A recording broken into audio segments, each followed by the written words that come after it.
تو دوسرا آپ سے، چونکہ آپ بڑی گہری نظر رکھتے ہیں دینی حوالے سے، دنیاوی حوالے سے، آپ دیکھتے ہیں آج کل ہر آدمی صحافی ہے، ہر گھر سے جس کے پاس موبائل مائک ہے وہ نکل جاتا ہے، جو بات جیسے تیسے ہوتی ہے اس کو نشر کر دیتا ہے۔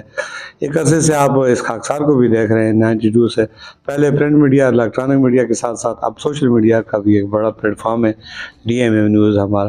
تو اس حوالے سے، ان خبروں کے حوالے سے آپ ذرا دینی روشنی میں بتائیے۔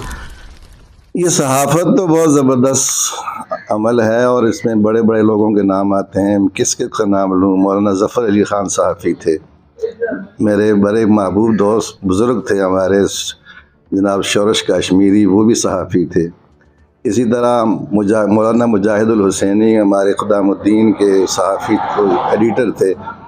اسی طرح ہمارے اکرام القادری صاحب ترجمان اسلام کے ایڈیٹر تھے۔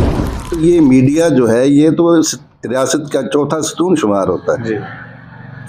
اس کے ذریعے خیر پھیلانا چاہے تو خیر پھیلتی ہے، اور چاہیے بھی کہ یہ میڈیا اپنے ہم وطن کے لیے، اپنی قوم کے لیے، اپنی سرحدوں کے لیے حفاظت کا انتظام کرے اور اچھی چیزوں کو آگے پھیلائے، خیر کے کاموں میں یہ نمایاں ہو۔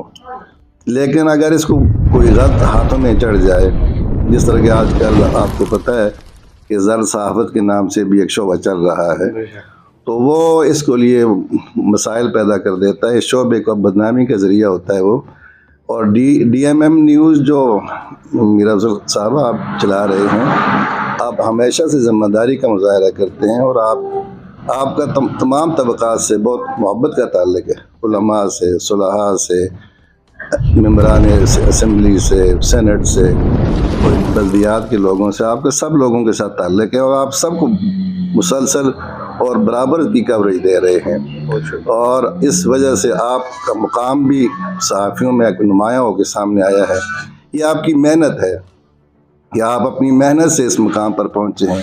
تو اللہ تعالیٰ کے حضور میں دعا کرتا ہوں کہ اللہ تعالیٰ آپ کی اس میڈیا کو ترقی عطا کرے، کیونکہ آپ خیر پھیلانے میں اور حق کا ساتھ دینے میں اور جرائم کو برسر عام لانے میں آپ کا مسلسل اچھا کردار ہے، اور یہ بڑی جرأت کے ساتھ یہ کام کرنا پڑتا ہے۔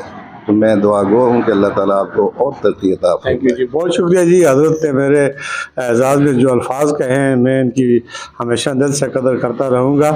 یہی وہ چیز ہے جو ہماری حوصلہ افزائی ہوتی ہے، اور ہم اپنی مدد آپ کے تحت اس سلسلے کو جاری رکھنے میں آج تک میدان عمل میں موجود ہیں۔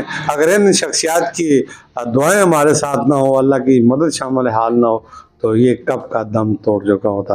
میری دعا ہے کہ اللہ تعالیٰ مجھے سچ کا ساتھ دینے کی ہمیشہ توفیق عطا فرمائے۔ اسی کے ساتھ جا چاہوں گا، اللہ حافظ۔